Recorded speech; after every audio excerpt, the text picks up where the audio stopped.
breakfast teams around the UK. We'll see you in a minute.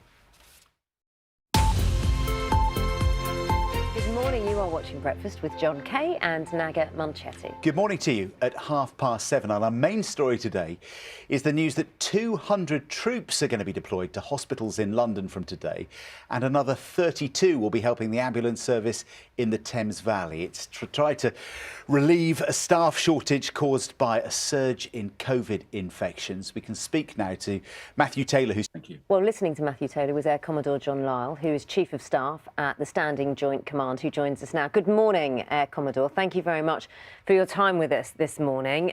Just listening to what Matthew was saying there, Matthew Taylor was saying there, where do you think we are at this moment in time? We'll go through the logistics of what the Army will be doing, what the military will be doing, but where do you think?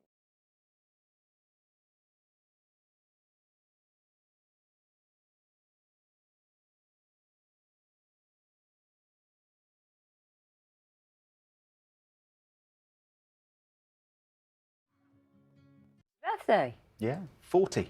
Remember that? It's a long time ago. It's 7:44. It wasn't. Well, Mike's here looking at the ongoing weekend facing Novak Djokovic. And plenty of developments overnight. We've seen the protests, also the show of support for Novak Djokovic outside the detention hotel by his supporters in Melbourne. Of course, it's the Orthodox Christian Christmas morning. That's why there's been this extra special support. Yeah, in Serbia, exactly. There's a lot of support for Djokovic, of course, there. They're saying there it's political. But the Australian Home Affairs Minister, Karen Andrews, is saying, look, we're not holding him against his will. He's free to leave. The border force will help with that. So does that mean he's choosing to stay? What, which in the means country? He intends to play in the Open if he can. Well, of course he intends to win the appeal. Because I thought maybe he'd just say, look, enough of this, I'm going home. Well, it depends how his mood is, because overnight his mum has tweeted that he's trying to sleep, but his brother has said he's tired and stressed. That's the latest. Rather than your cynicism, Naga, which was fair. About this news. I wasn't allowed to watch Grange Hill. I know I had friends that weren't either. Yeah, my parents were like, no, this is really bad. Bad influence. This is bad influence. Well, bad Tucker, influence. you know. Yeah, and Zamo and everything. Yeah, my parents It was were real really issues. strict. It was gritty. It was unlike anything we'd seen on TV We've asked before. for comments, haven't we? We've asked for lots of comments. Oh, some brilliant stories coming up. I'm just going through. Derek says, I used to love Grange Hill. It was a must-watch back on TV. Darren says that Zamo went to his school to deliver a talk on drugs in the 80s because that character... Just Say No. The Just Say No campaign. Which whole song, wasn't it? It was I know all the words. TJ says, I'm 44 and I grew up with Grange Hill. I loved it. I've got memories of Imelda Davis, the top girl and a bit of a rebel. Susan, poor Susan, says, my sister used to call me Pogo Patterson. I am a girl. I was fat with glasses when I was younger and she used to tease me about it. And mean sister. Older sisters are mean, though. Yeah. I was in Grange Hill. I played Ted Fisk. This is Ian Congdon Lee, who's got in touch. And he got the first pregnancy. I think he meant he got the first pregnancy storyline. Responsible for it, yeah. But even he's excited about the new movie. Yeah. Matt used to watch it as well. Morning, Matt. Good morning. Who wasn't scared of Mrs. McCluskey, eh? Oh, yeah. Mr. Bronson, remember horrible Mr. Bronson? Oh, Yeah, yeah. Mr. Bronson was more scary. He was like the demon head teacher. Do you remember that? Remember He was, yes. Definitely. Matt, what's Anyway, going on with the weather? This is not the view out of our window in Salford at the yet. moment. It is cold, not quite that cold, but it is the view that our next guest has faced, because after trekking more than 700 miles in 40 days, a British Army officer has accomplished her goal of becoming the first woman of colour to complete a solo expedition to the South Pole. Captain Preet Chandy said she set herself the challenge to inspire others to push their boundaries. I spoke to her from the Union Glacier Base in... Describe the scene for me. Kept you going, because I'm imagining you now, you're pulling a sledge which was about, what, 90 kilograms heavy. It took you 40 days, so you're doing on average, what, 17, 18 miles a day. You're obviously togged up, really warm, family, and at the Gurdwara. Many were like, where are you going? Southall? Yeah. Family, your friends and community, very, very proud, and we're all very impressed here. Congratulations.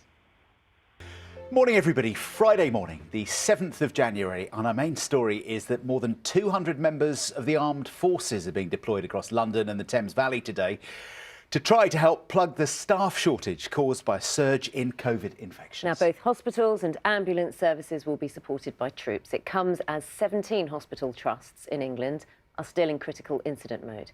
Here's more from our health correspondent, Catherine Da Costa. Investigated for possible breaches of immigration rules.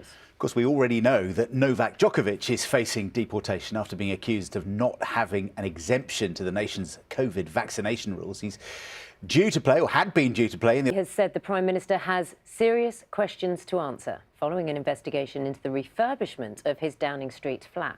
Yes, messages between Boris Johnson and Lord Brownlow, who helped pay for that renovation, were published yesterday. Very grateful because of the cost. But I suppose you've got to have people coming back who've paid for a PCR test and now who don't need to use it, yeah. If you're coming back to the UK or visiting the UK, this is what you're going to be faced with. Not Matt Taylor. Go home. Back on the flight, everybody. Yeah, get back on the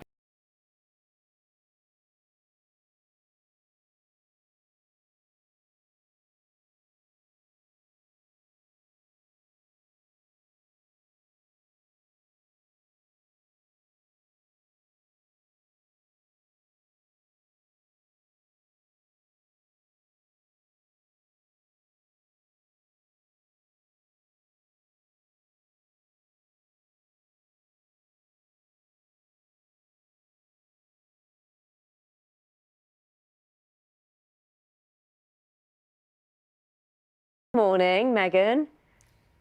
Good morning, how are you? I'm very well, and morning to Edward as well. Not that I'm sure I'm going to get much conversation out of Edward, but he did give us a look there. I've got to ask Megan, you know, oh, it's so cute. One of the things you said in that report was you get to see Edward being enormous and all his ability to be everything he can be now. That must mean so much. But for you, the way you're talking, it feels like a miracle, the transformation. We need to talk about, and it's something that Nina's been covering. Of course, we've all been covering it here on Breakfast, and it's something that's at the forefront, I think it's fair to say, the forefront of lots of people's minds, particularly now. Yeah, the cost of living, whether it's food, fuel, energy, it's all going up. And Ben's here to explain to us what that means and how we can try to mitigate. Yes, and we're focusing on energy because people's energy bills are going up, and they're going up right now. And we're all getting used to that idea, aren't we, that energy prices have gone up. They're also going to go up even more in the spring. And the big